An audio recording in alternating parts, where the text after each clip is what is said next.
संयोग के नियम के बस। तो आपने हमको कल 2 नियम बता दिया था। पहला नियम था द्रव्य के अविनाशिता का नियम और दूसरा था स्थिर अनुपात का नियम। तो आपको किसी को कोई डाउट है, कहीं पूछना है? तो इस तरह हमने 2 नियम बताने के बाद उनके न्यूमेरिकल भी आपको दिखाए। अब आज हम चलते हैं आगे। अगला है गुणित अनुपात का नियम। गुणित अनुपात का नियम। गुणित अनुपात का नियम यानी लॉ ऑफ मल्टीपल प्रोपोर्शन।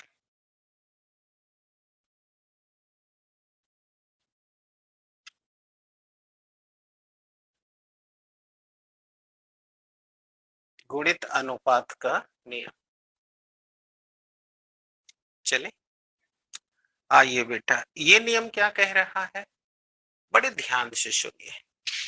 ये नियम कहता है कि अगर कोई भी दो तत्व, देख रहे हैं, आपस में मिलकर एक से ज्यादा अगर यौगिक बनाते हैं, जैसे यहां देखिए कार्बन ऑक्सीजन से मिलकर carbon dioxide, carbon monoxide, carbon dioxide बना रहा है, तो कहता क्या है, कहता है कि इसमें एक तत्व की मात्रा हमेशा नियत रहती है। अब जैसे ये देखिए कैसे बना है, कार्बन से, और यहाँ एक ऑक्सीजन, यहाँ 2 ऑक्सीजन, यहाँ, तो कार्बन का बताओ परमाणु भार, देखिए इनकी मात्रा निश्चित है कि नहीं? और अब यहाँ देखिए 16, तो कहता है एक की मात्रा हमेशा निश्चित रहती है और दूसरे में एक सरल अनुपात होता है कि नहीं है?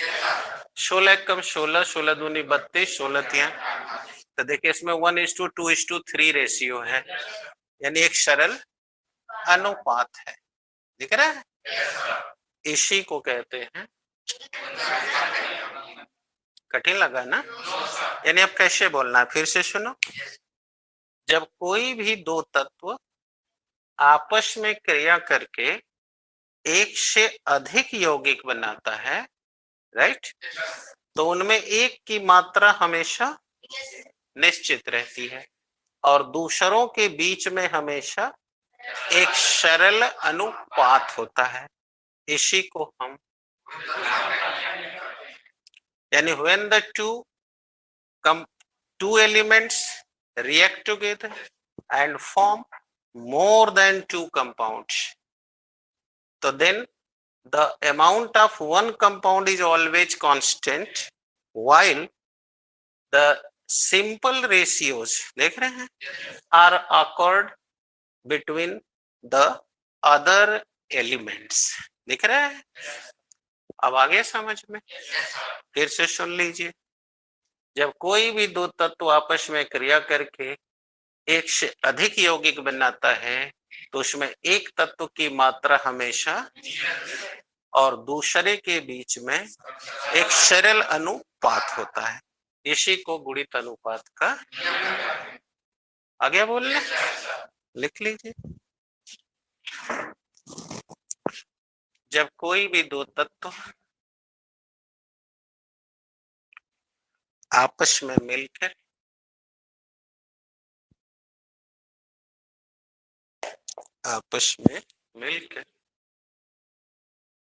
एक से अधिक यौगिक बनाते हैं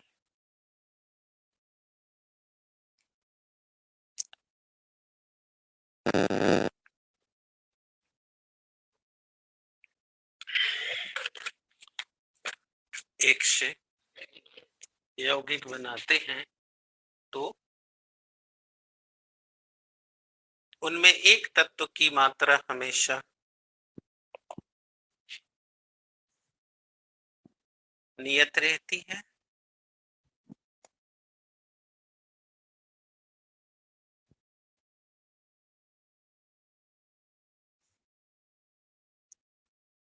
और दूसरे में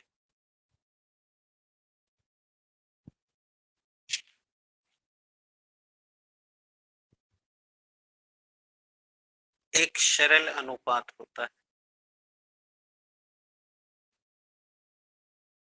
हो गया? इसी को गुणित अनुपात का नियम कहते हैं।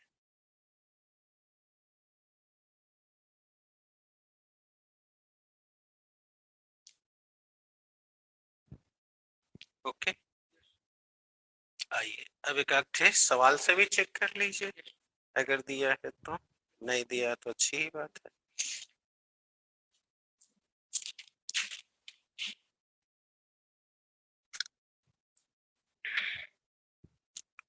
इसमें तो नहीं दिया, वो वाली किताब देंगे तब, इसमें थोड़ा नहीं देता है। विनर लाए हो तो न्यूमेरिकल चल रहा है ना, या देखो ये लाए हैं, ये तो सरकारी किताब है, उसमें थोड़ा मिलेगा, इसीलिए तो ये किताब खरीदवाया गया है, उसमें कुछ नहीं है। चले बेटा, आओ देखते हैं।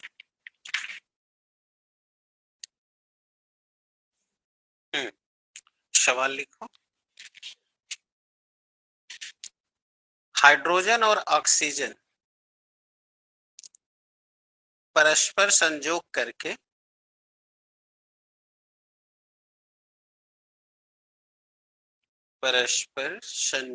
करके दो यौगिक बनाते हैं।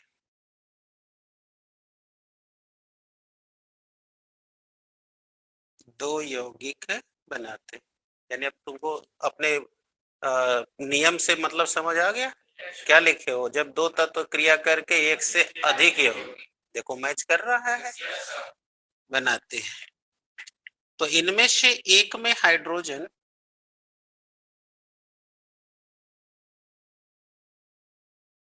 एक में हाइड्रोजन 5.93%, 5.93%, हो गया। और दूसरे में 11.2% है।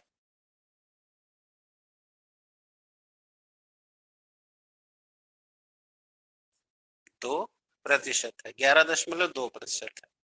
तो सिद्ध करो कि ये आंकड़े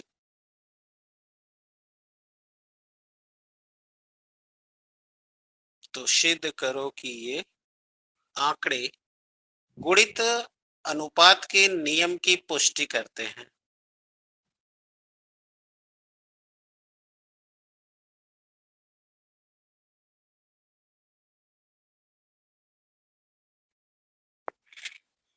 नियम की पुष्टि करते हैं। श्योर हो गया? आओ अब तुम्हें लगा के बताते हैं।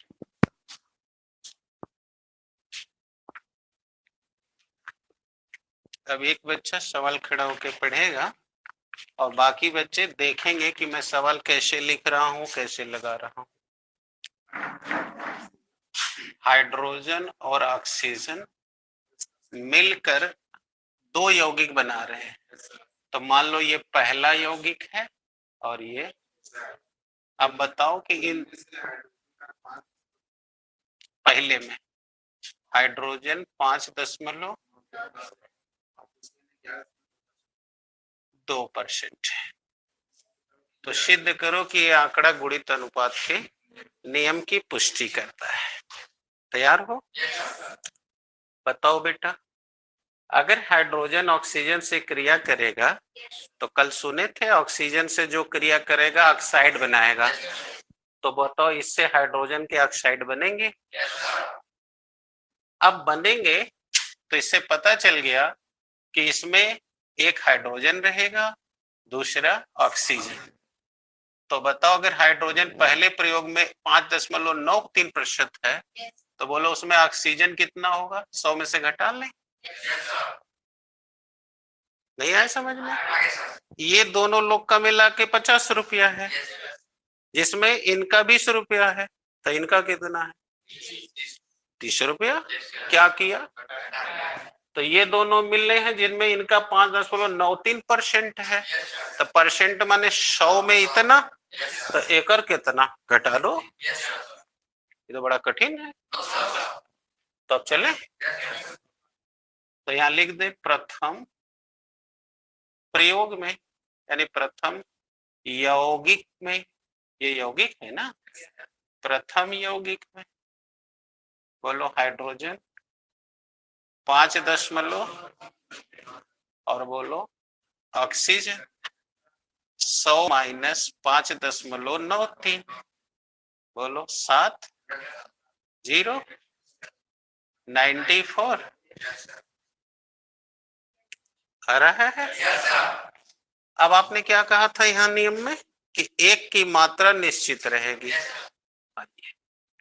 ये पहला प्रयोग हो गया, तो इसकी मात्रा हम निश्चित करने जा रहे हैं, तो इसका मतलब अनुपात निकालें। तो कल क्या बताए थे, जो कम है उसका भाग, तो बोलो 5.93 बटे 5.93 संबंध है 94.07 बटे 5.9, बोलो 1। अब ये भाग दो तुम लोग, दशमलव से दशमलव खत्म, 94 में 94.07 में 5 का भाग दो,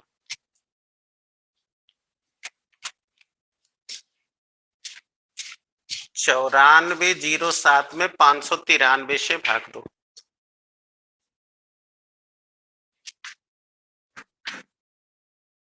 तुम क्यों बैठे हो, पीछे भाग दो, इसमें पीछे भाग दो, यहाँ पे बूढ़ा भाग यहाँ करो ना, बूढ़ा भाग हर बच्चे को करना है, कोई बैठेगा नहीं।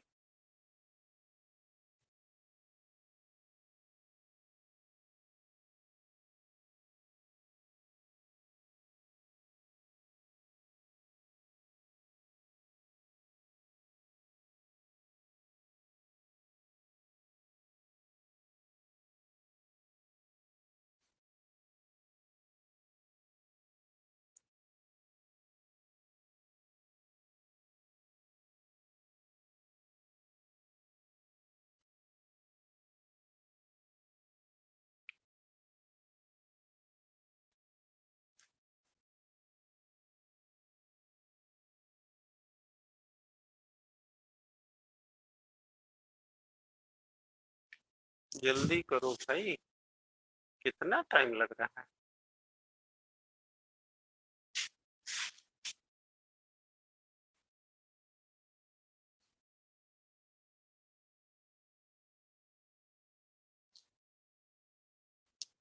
हम्म, 15.8 बैठ जाइए। अब दूसरा यौगिक लेते हैं। अब देख लीजिए गुणा भाग में टाइम लग रहा है, अतः आप लोग जब तक प्रैक्टिस नहीं रखेंगे तो इम्तिहान वाले दिन गुणा भाग करने में 3 घंटा लग जाएगा, तो इसीलिए सब लोग गुणा भाग करें।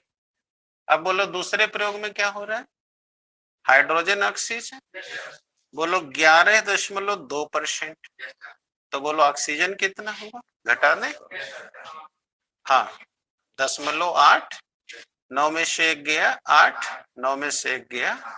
अब अनुपात निकाल लें, क्या हुआ, दिक्कत है, बोलो 11.2 भागे 11.2 और 88,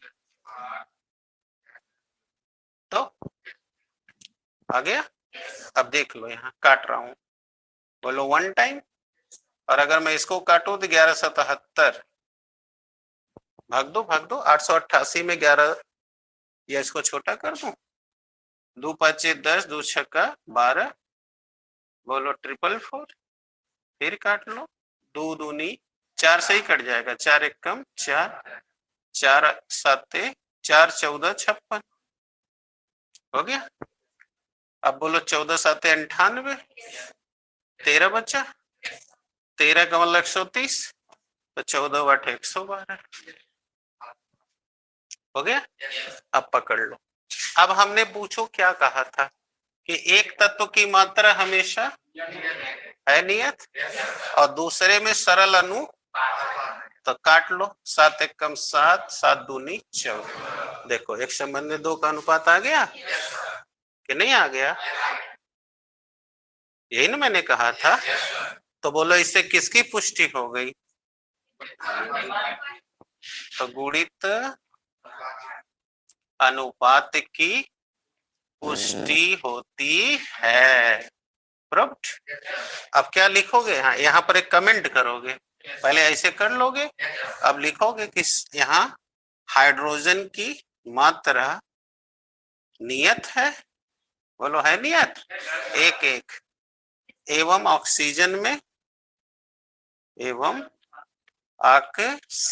में एक संबंध है, दो का सरल अनुपात है ना? इसलिए गुणित अनुपात की पुष्टि होती है। कितने लोग को आ गया? हाथ उठाओ। एकदम सही।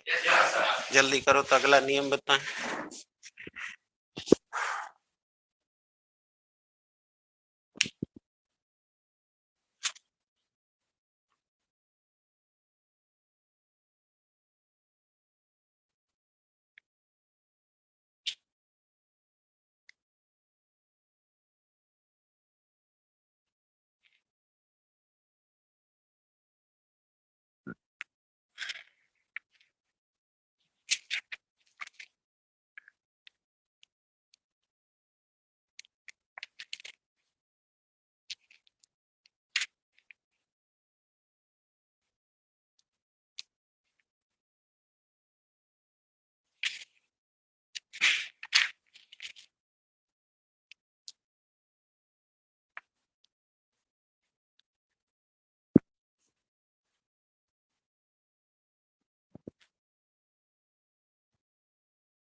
जैसे इससे लगाए हैं लगाओ, फिर ये लिखो, फिर पुष्टि करो।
अब नहीं ना दिक्कत है?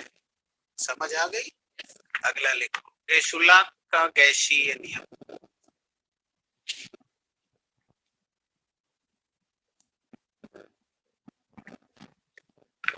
गेलुशाक का गैसीय आयतन नियम।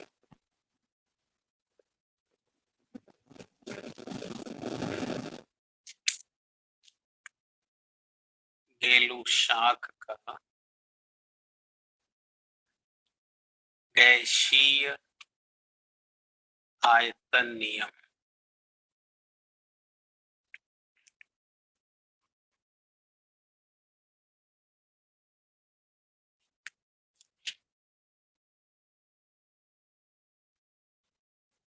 चलो बेटा सीखो क्या कह रहे हैं गेलुशाक। बहुत आसान है, ध्यान दो। देखो बेटा, गेलुशाक कहते हैं कि अगर कोई भी दो गैसें, याद रखो इन्होंने पहले शर्त लगाया, बोलो आपकी भाषा में इन्हें अभिकारक कहेंगे, और ये देखो दोनों अभिकारक किस अवस्था में है, तो इनका नियम सिर्फ गैस पे ही लागू होगा और कहीं। इसलिए इसका नियम में क्या लिखा है? गैसीय आयतन का नियम। अब ये कह क्या रहे हैं कि जब कोई भी दो अभिकारक गैसें आपस में क्रिया करके गैस ही उत्पाद बनाए, माने अभिकारक भी गैस रहे और उत्पाद भी, जैसे कि नाइट्रोजन गैस है, हाइड्रोजन, और क्रिया करके देखो अमोनिया नाम की गैस बना ली, तो देखो अभिकारक भी गैस, उत्पाद भी गैस। अब बैलेंस करो, बोलो 2 नाइट्रोजन तो 2 से गुणा किया, हाइड्रोजन 6 हो गए।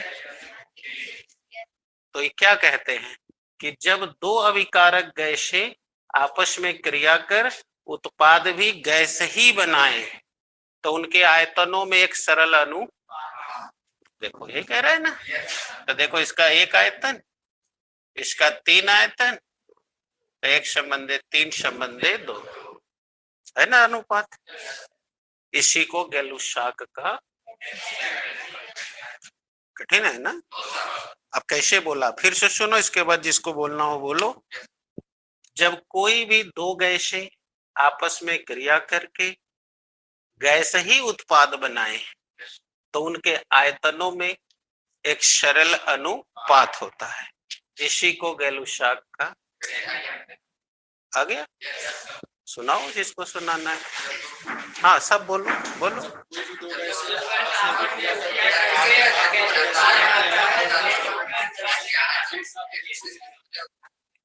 क्लियर, लिख लो।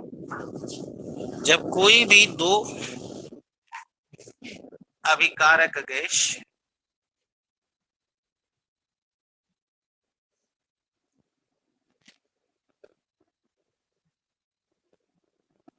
अभिकारक गैस आपस में क्रिया करके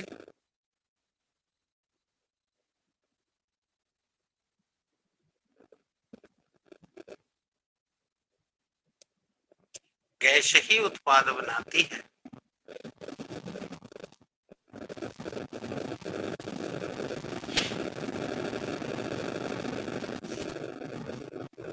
गैस ही उत्पाद, तो उनके आयतनों में एक सरल अनुपात होता है।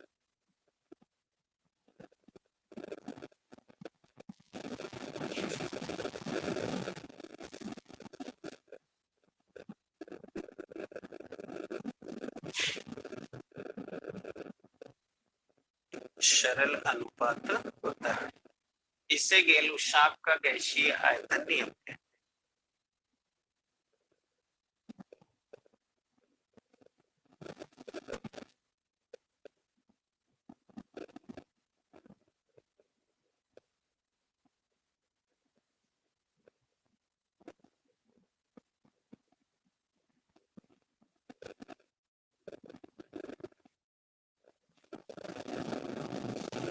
गैसीय आयतन आ गया, ये सामने है उदाहरण।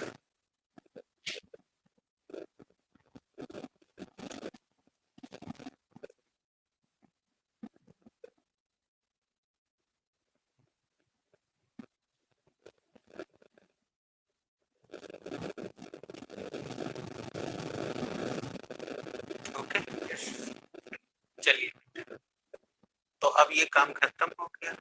अब हम एक सबसे मजबूत सवाल की ओर बढ़ रहे हैं, और वो सवाल का सिद्धांत का नाम है अवोगाद्रो का सिद्धांत।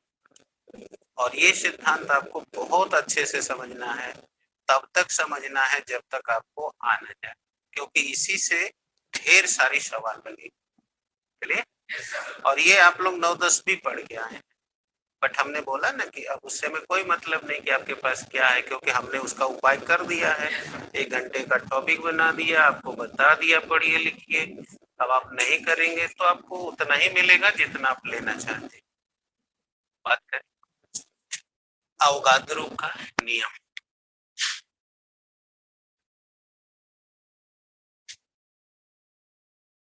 अवोगाद्रो का नियम, अवोगाड्रोस लॉ, गैड्रोस लॉ। अतः मानसिक रूप से पहले समझिए फिर लिखिए। क्या कहते हैं अवोगाद्रो, खूब बढ़िया से सुनिए। अवोगाद्रो कहते हैं कि किसी भी गैस का, देखिए आप माइंड करिए क्या कह रहे हैं वो, यानी उन्होंने किसी एक गैस का नाम नहीं लिया, अर्थात ये बात सब पे लागू होगा। अगर नाम लेते तो खाली उसकी बात होती। जैसे हम कह रहे हैं अभी जो बात कहे वो एक लोग को कहे कि सबको कहे, तो सब पे लागू होता है कि आइए पढ़िए ऐसे करिए। अब इसमें एफर्ट तो आपको करना पड़ेगा, वही बात हो रही है। किसी भी गैस की एक मोल का कितना लेना है, उसका एक मोल का आयतन हमेशा, लेकिन अब इसमें एक शब्द जोड़ दें, किसी भी गैस के एक मोल का आयतन एनटीपी पर, क्या बोल रहा हूं, तभी मैं समझाता हूं एनटीपी क्या होती है, पहले रूल तो पूरा कर लूं। एनटीपी पर हमेशा 22.4 लीटर होता है, और इतने आयतन में इतने अणुओं की संख्या हमेशा 6.0223 गुणे 23 होती है, यानी 6.0223 इंटू 10⁻23 होती है। इसे हम अवोगाद्रो की संख्या कहते हैं। क्या कहते हैं, संख्या कहते हैं, और इसे कैपिटल एन से डिनोट करते हैं। अतः कैपिटल एन बराबर 6.0223, या आप इतना भी लिख सकते हैं 10⁻23 आ गया। यही है अवोगाद्रो का। तो नियम में तो कोई दिक्कत नहीं है, लेकिन लोगों को समझ नहीं आती सवाल लगाते समय, तो इसीलिए मैंने कहा समझना होगा। कुछ नहीं है समझने में, लेकिन पता नहीं क्यों जिनको मतलब बात या मस्तिष्क दिमाग में नहीं रख रहे हैं तो उन्हीं को प्रॉब्लम होती है। फिर से सुन लें। अब हम पहले ये भी समझा दें कि एनटीपी का मतलब क्या है। एनटीपी, एन का मतलब है नॉर्मल, टी का मतलब है टेम्परेचर, पी का मतलब है प्रेशर, यानी हिंदी में कहते हैं सामान्य ताप दाब, साता दाब, सामान्य सामान्य, तामाने ताप, दामाने दाब। अब सवाल उठता है कि एनटीपी का तो हमको पूरा मतलब समझ आ गया, लेकिन अब ये तो बता रहा है ना कि सामान्य ताप और सामान्य दाब, तो सामान्य ताप कहते हैं 0 डिग्री सेंटीग्रेड को, या 273 डिग्री केल्विन को, क्योंकि आप 9 में पढ़े थे सेंटीग्रेड को केल्विन बनाना है तो 273 जोड़ते हैं, तो मन जोड़ोगे 0 में तो इतने ना आएगा। तो इस टेम्परेचर को बोलते हैं सामान्य ताप।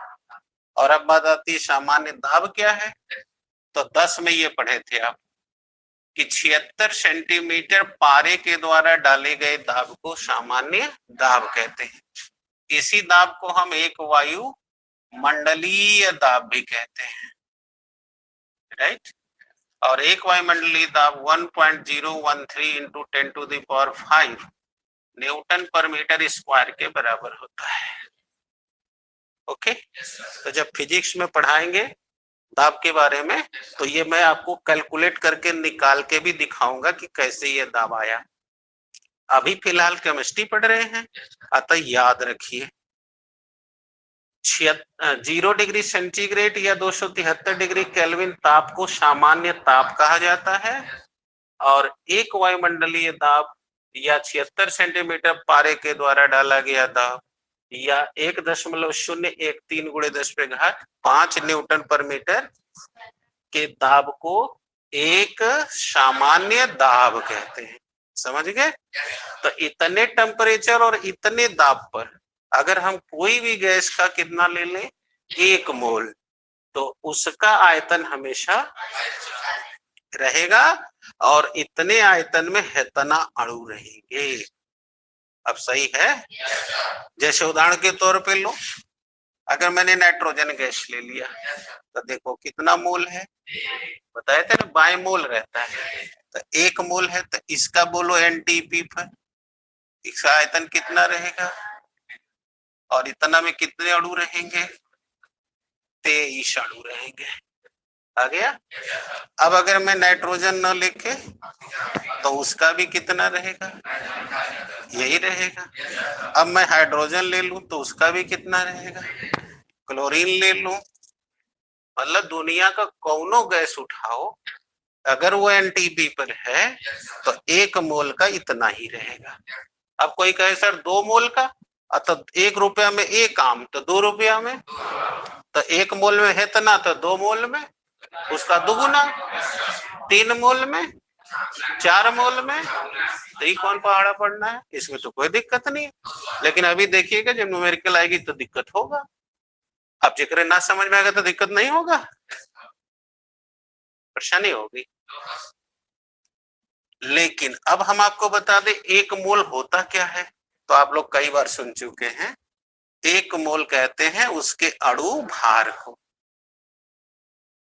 अब नाइट्रोजन का अणु भार 14 दूनी 28 ग्राम, ऑक्सीजन का 16 दूनी 32 ग्राम, हाइड्रोजन का 2 ग्राम, क्लोरीन का 71 ग्राम, 35.5 आ रहा है कि हम ही समझ रहे हैं?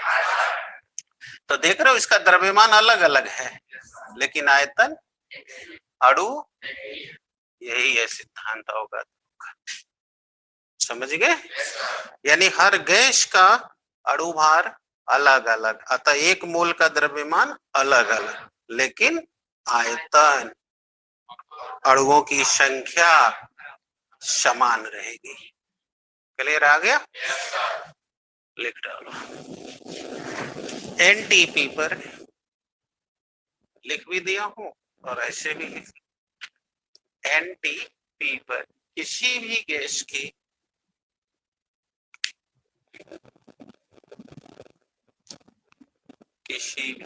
गैस की 1 मोल का आयतन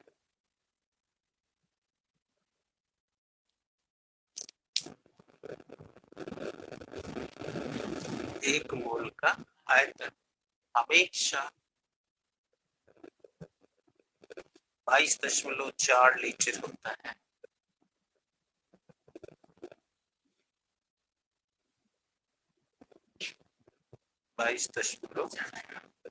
और इतने आयतन में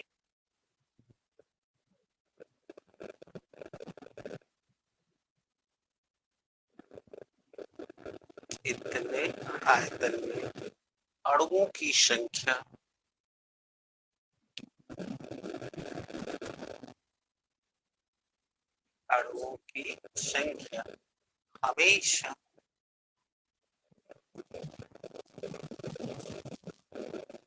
हमेशा 6.0223 गुणे 10 पे घात 3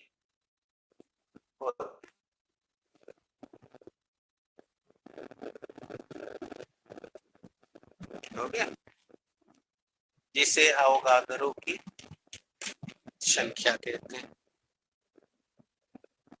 इसी को न कहते हैं अवोगाद्रो की संख्या।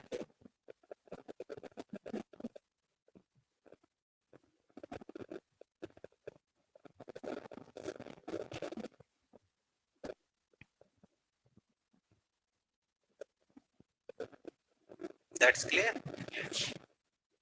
तो क्लियर हो गया। और वो देख लीजिए संख्या को n से डिनोट किए हुए,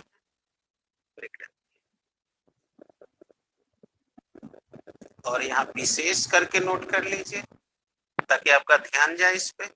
क्या 1 मोल का आयतन और संख्या निश्चित होती है, द्रव्यमान निश्चित, वो सबका अलग अलग, जैसे यहाँ देखो लिख रखा है, तो विशेष नोट में लिख लो 1 मोल के गैस के सभी अणुओं का द्रव्यमान अलग अलग होता है।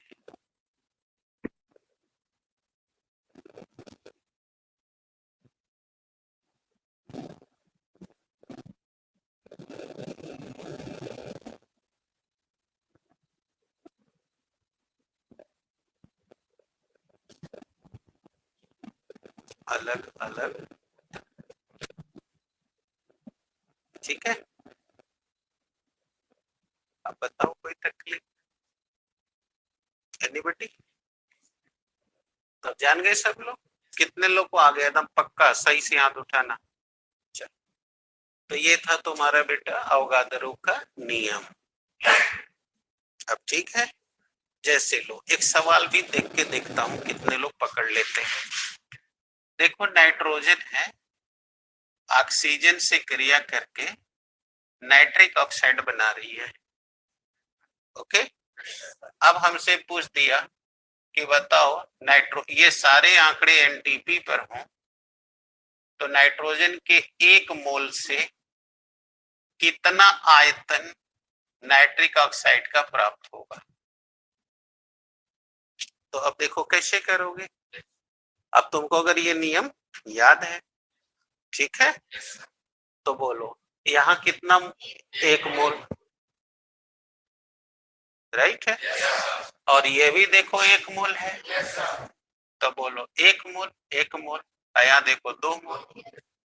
तो अभी सुने ना कि 1 मोल का आयतन 22 तो बोलो यहाँ का मोल मिला है, एक मतलब एक दुगुना, यानी 44.8। जवानी लगती। यही अगर नहीं समझा है तो नहीं आता है उसको, कठिन है। यहाँ 2 मोल है। अब कंफर्म आ गया? चलो, अब आ गया तो अब चलो अगला टॉपिक उठाते हैं, प्रतिशत संगठन ज्ञात करना। प्रतिशत संगठन ज्ञात करना।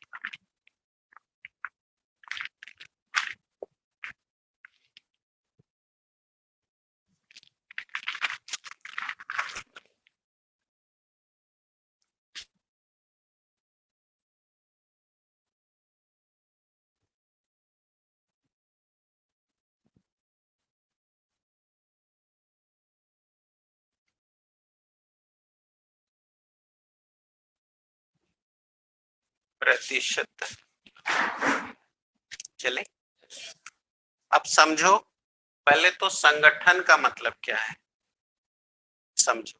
अब जैसे मान लो कि तुम दुर्गा पूजा मना रहे हो, तो देखना दुर्गा पूजा मनाने के लिए लोग एक संगठन बनाते हैं, जैसे कमेटी कहते हैं या क्लब कहते हैं, सुने हो ना, फला स्पोर्टिंग क्लब, फला दुर्गा पूजा समिति, ऐसे लगता है कि नहीं।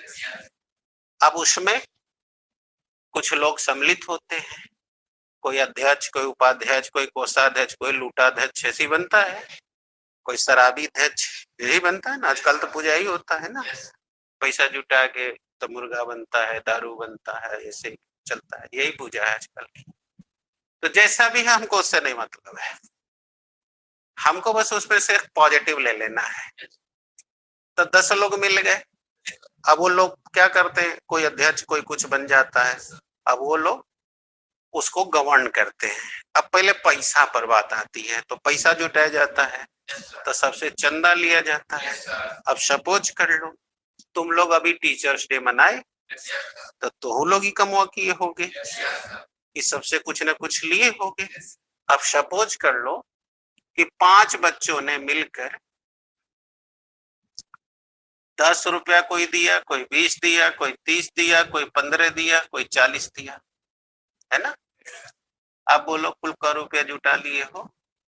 30 30 60 40 100, 115 रुपया। अब बोलो 115 रुपया जुट गया है, कितने लोगों से जुटा है? अगर इनके नाम ABCDEF रख दें, ABC तो रुक गया, भाग गया इधर, हो गया। तो बोलो ए का 115 में 10 का योगदान है, ऐसे ही सबका कुछ ना कुछ कंट्रीब्यूशन है। तो अब हम चाहते हैं कि प्रतिशत निकालें कितना है, तो कैसे निकालते हो?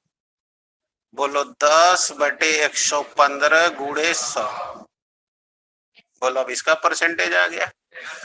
फिर 20/115 गुणे 100, तो बी का आ गया। 30/115 गुणे 100, बोलो डी का आ गया 15/100 गुणे 115 गुणे 100। सी का आ गया बोलो 40 गुणे ई का आ गया। इसका मतलब मालूम हो गया परसेंटेज कैसे निकलेगा। अब भूल जाओ कि ये लोग एबीसीडी हैं। अब भूल जाओ ये कौन है तत्व। तत्व मिलके यौगिक बनाता है। नहीं पढ़े हो। तत्व मिलके क्या बनाता है यौगिक। तो यौगिक का द्रव्यमान निकाल ले। बोलो तत्व का द्रव्यमान ले लें। तो अब हमको जैसे ए का निकालना था तो ए का उपस्थित द्रव्यमान बटे कुल द्रव्यमान गुणे 100। तो वही तरह जिसका चाहिए उसका निकल जाएगा। यानी जिसका चाहिए परसेंटेज लिख देंगे तत्व की प्रतिशत मात्रा। सही है। बराबर बोलो क्या लिख दें उस तत्व की उपस्थित मात्रा। सही है ना बटा के कुल मात्रा गुणे आ गया। तो इस तरह हम उसका प्रतिशत निकाल लेंगे। अब समझ आ गई कि अभी नहीं आई तो बना लो सूत्र लिख लो। जिसका प्रतिशत संगठन ज्ञात करना होता है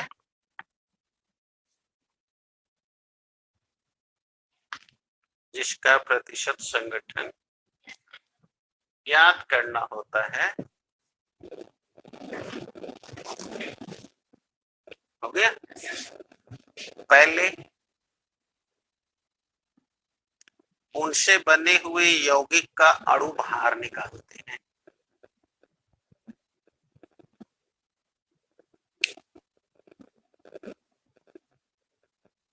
हो गया। इस प्रकार हमें उसकी कुल मात्रा पता चल जाती है।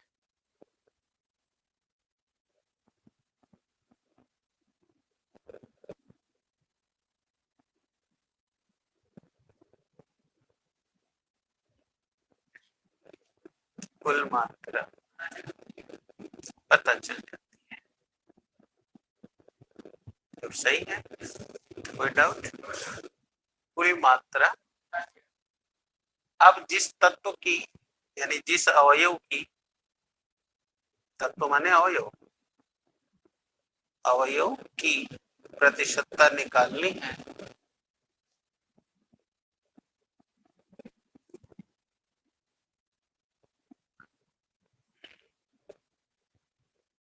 प्रतिशतता निम्न सूत्र द्वारा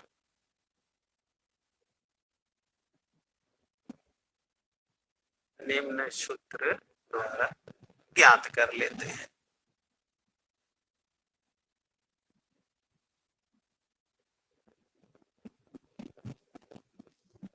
निम्न सूत्र द्वारा ज्ञात कर लेते हैं।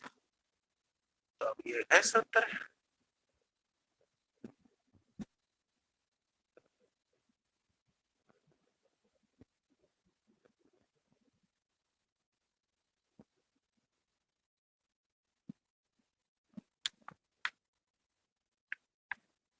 आ रहा है ना।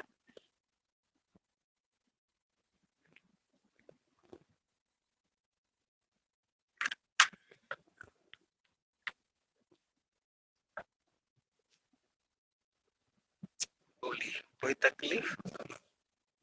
तो with the help of this formula we can calculate the percentage. सही है। तो अब समय ओवर हो गया घंटी का। तो अब अगले टर्न पे जब आप चलेंगे तो यहाँ आपको न्यूमेरिकल बताऊंगा कि कैसे लगेगा। It's all right. जय मैथ के लोग जाए।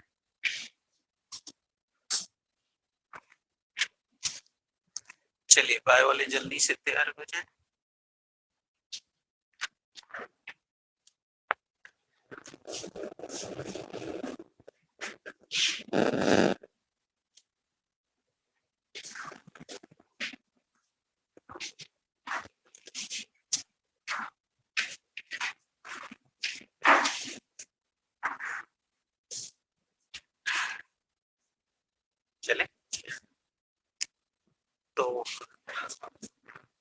पढ़ा दिए, बैठ गए। तो कल हमने आपको बैक्टीरिया के सेक्सुअल रिप्रोडक्शन के बारे में बतलाया कि बैक्टीरिया में सेक्सुअल रिप्रोडक्शन 3 प्रकार से होता है, कंजुगेशन द्वारा, ट्रांसडक्शन द्वारा, ट्रांसफॉर्मेशन। तो हमने कल कंजुगेशन परसों पढ़ा दिया था, कल हमने ट्रांसडक्शन दिखाया और फिर ट्रांसडक्शन में भी 2 दिखाया, एक जनरल ट्रांसडक्शन और एक स्पेशल ट्रांसडक्शन, और फिर ट्रांसफॉर्मेशन दिखाया। और ट्रांसफॉर्मेशन में हमने एक सवाल भी प्रूव किया कि सिद्ध करो कि डीएनए एक जेनेटिक मटेरियल है, तो हमने उस प्रयोग को भी बताया। इतना में किसी को डाउट है?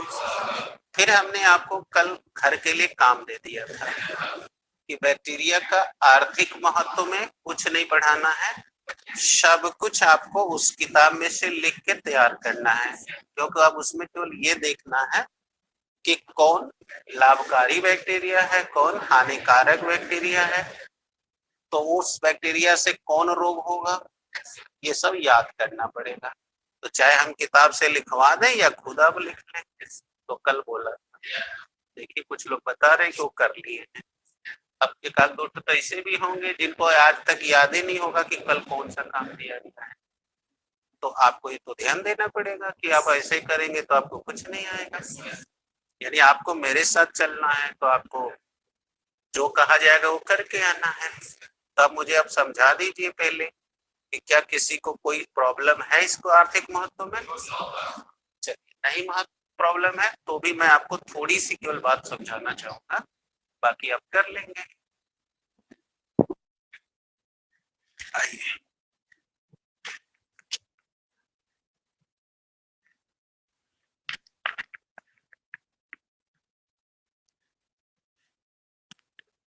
ये उखड़ रहा है।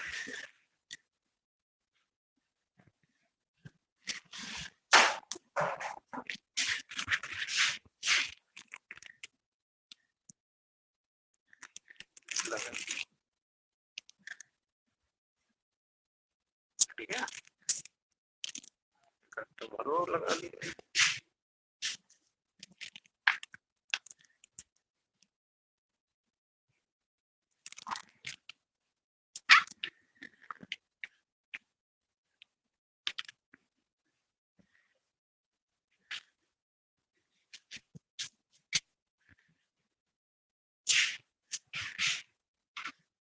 इसका थोड़ा कहाँ रख दिए, लेकिन वो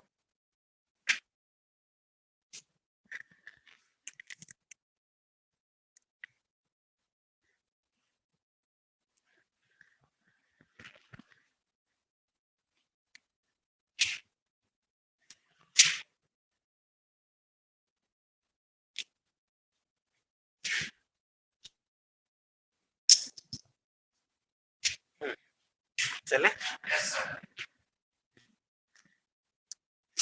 आइए सीखते हैं इकोनॉमिक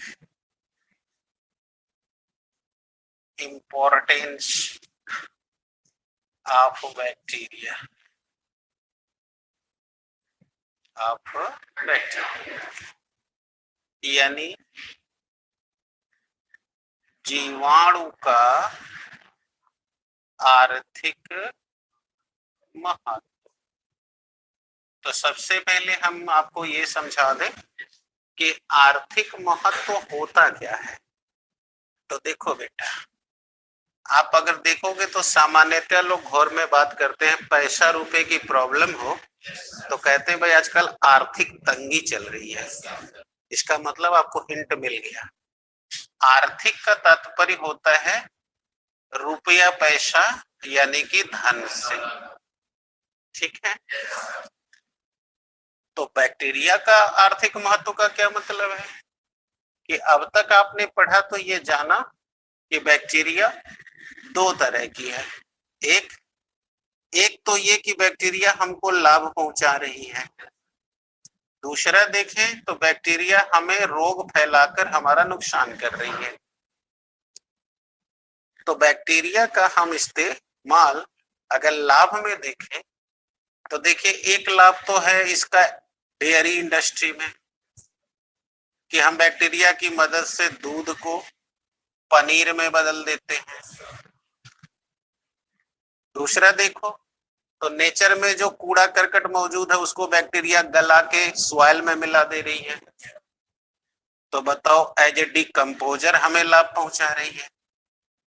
अगला देखो, तो सॉइल में बैक्टीरिया मौजूद होकर नाइट्रोजन जनरेट कर रही है।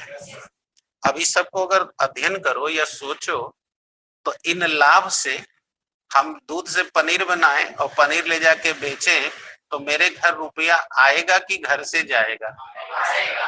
यानी मुझे पैसा का लाभ होगा। दूसरी तरफ सोचो, अगर किसी व्यक्ति को बैक्टीरिया से रोग हो गया, जैसे माइकोबैक्टीरियम चिचैनी,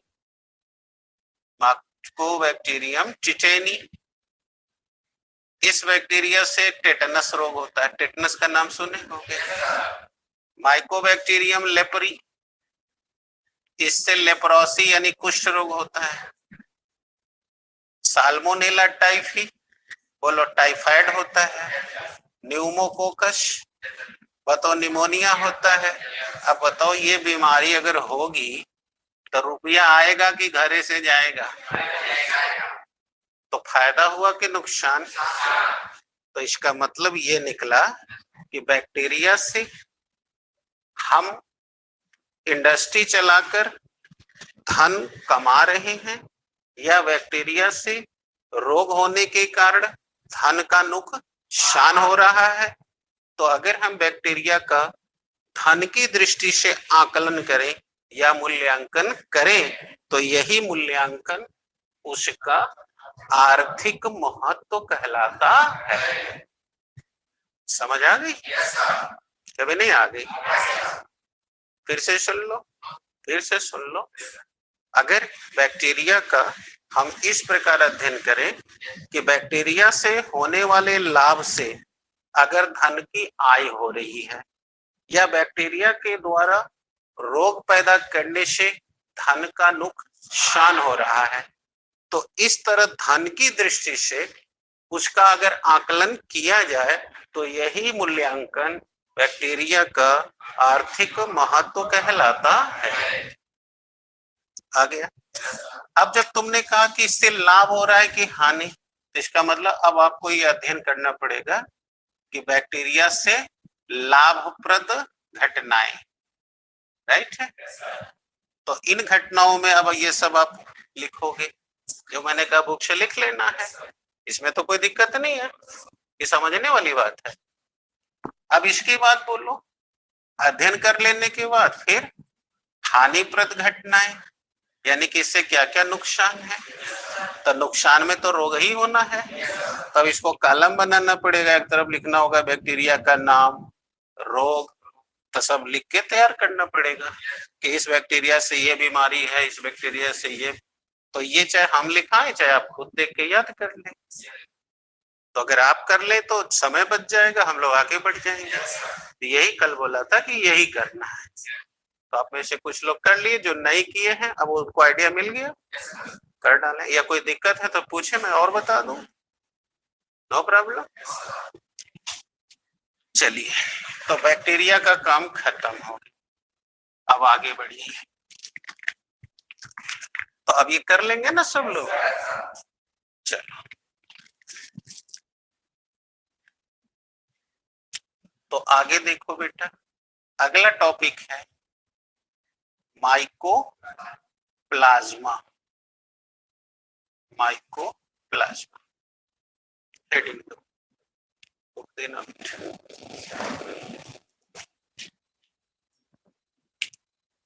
माइकोप्लाज्मा, अब देखो ये क्या है तो समझो।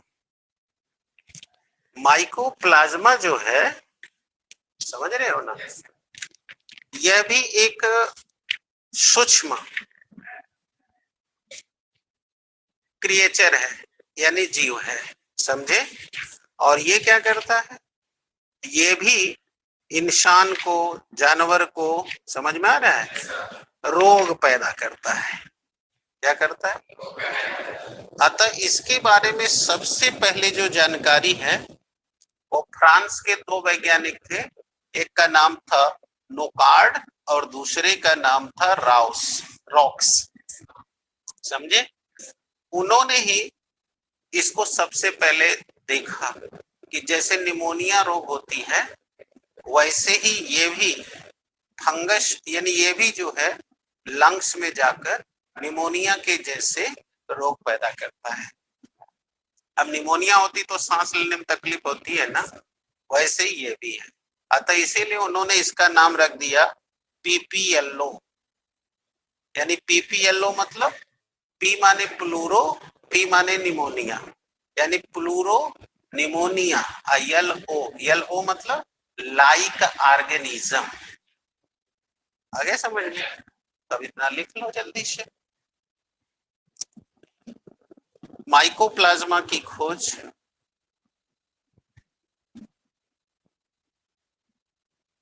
माइकोप्लाज्मा की खोज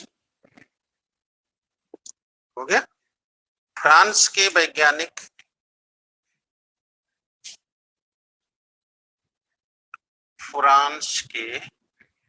वैज्ञानिक नोकार्ड और रॉक्स ने की और इसका नाम पीपीएलओ रख दिया। यानी पूरा नाम देखो लिख रहा हूं, प्लूरो निमोनिया लाइक ऑर्गेनिज्म। हो गया। पीपीएलओ यानी प्लूरो निमोनिया लाइक ऑर्गेनिज्म। हो गया, रखा। इस बीमारी में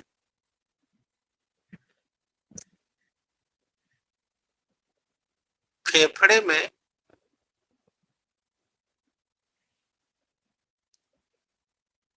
जो द्रव प्राप्त हुआ उसी में इसे देखा गया।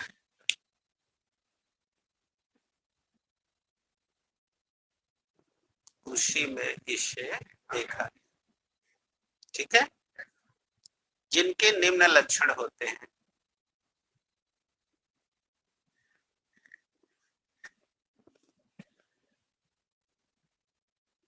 निम्न लक्षण होते हैं।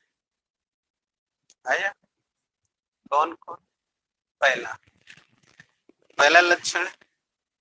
लक्षण ये है बेटा कि माइको जो प्लाज्मा है उसमें सेल वॉल नहीं होती, जबकि आपने बैक्टीरियल सेल में देखा था मेम्ब्रेन थी। एक तो इनमें सेल वॉल नहीं होती।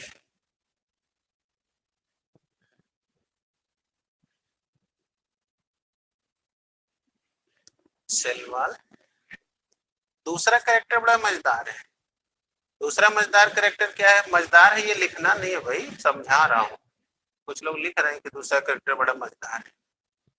दूसरा कैरेक्टर जो है वो ये है कि ये जो माइकोप्लाज्मा है ये हमेशा अपना रूप बदलता रहता है। तो आप देखोगे कि जो लोग अपना रूप बदलते हैं उसे जोकर कहते हैं, तो इसीलिए इसे पौधे की दुनिया का जोकर कहते हैं। तो इसीलिए कर रहा हूं, बड़ा मजेदार है। समझ गए? तो लिख दो, ये हमेशा अपना रूप बदलते रहता है।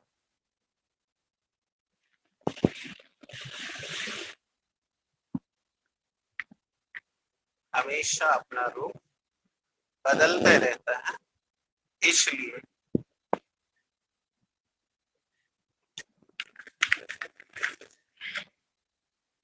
इसे पादप जगत का जोकर कहते हैं। तो because of this reason we call it the joker sub plant.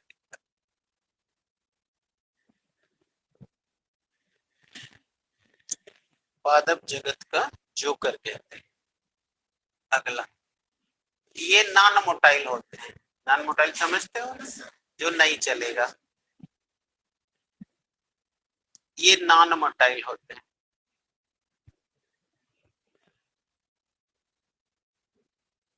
अगला, इनमें जनन वेजिटेटिव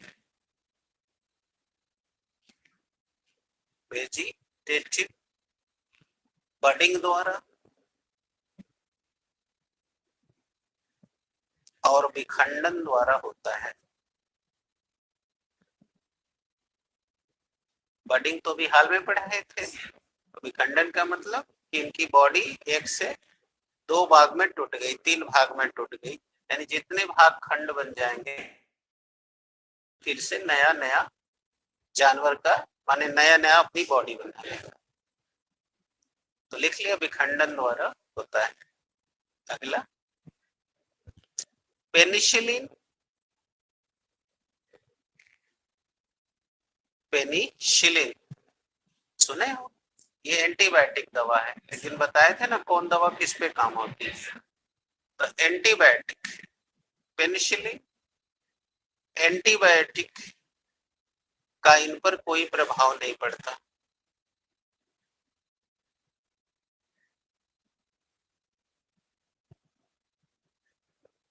हो गया। लेकिन टेट्रासाइक्लिन, ये सब इंजेक्शन के नाम बता रहा हूं। टेट्रासाइक्लिन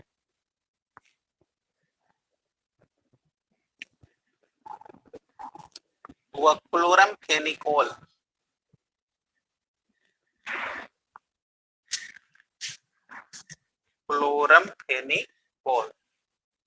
का इस पर प्रभाव पड़ता है। यानी मैंने अभी देखो ये बात कही कि जो पेनिसिलिन इंजेक्शन है ये एंटीबायोटिक मेडिसिन है।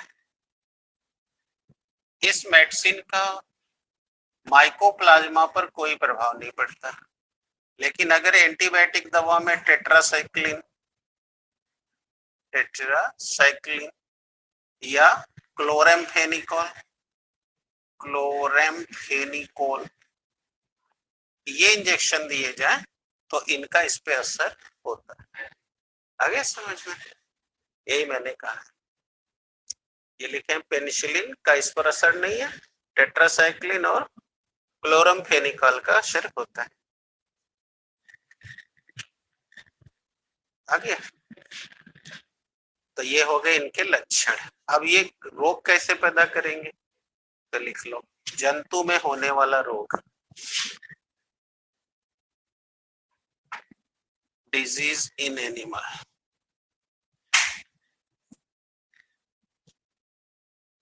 जंतु में होने वाला रोग।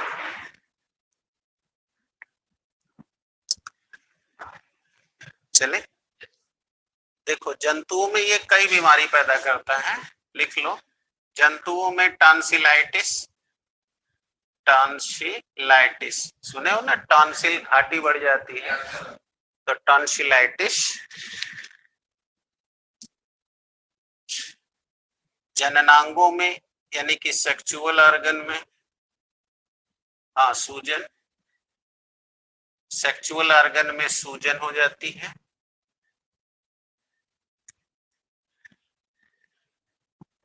हो गया। इसके अलावा सांस लेने में तकलीफ, जो कि पहले ही बताया गया था। श्वास लेने में तकलीफ यानी कि रिस्पिरेटरी प्रॉब्लम।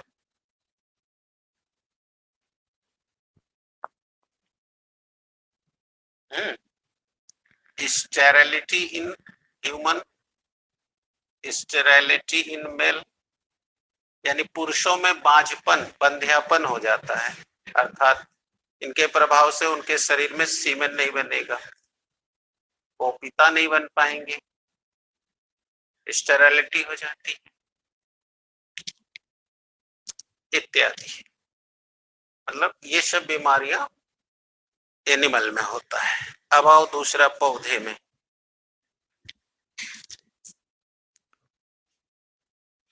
यानी disease in plant.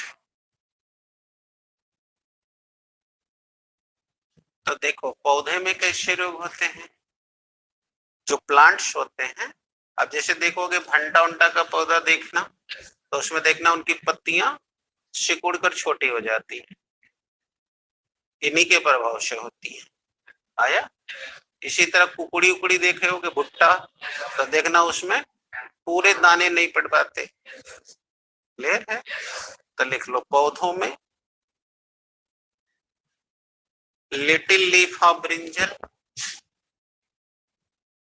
Little leaf of brinjal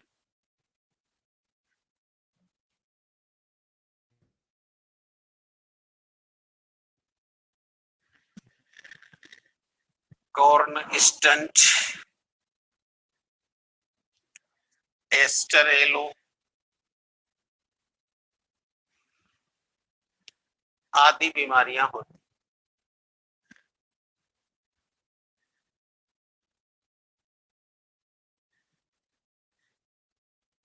आदि बीमारियां होती। ठीक है, तो ये था माइकोप्लाज्मा। बोलो क्लियर हो गया? आ जाओ अब अगला करे बात। अब आप हेडिंग डाल दो साइनोबैक्टीरिया। अब अगले दिन हम लोग इसको पढ़ेंगे। समझ आ गया ना? क्या साइनोबैक्टीरिया?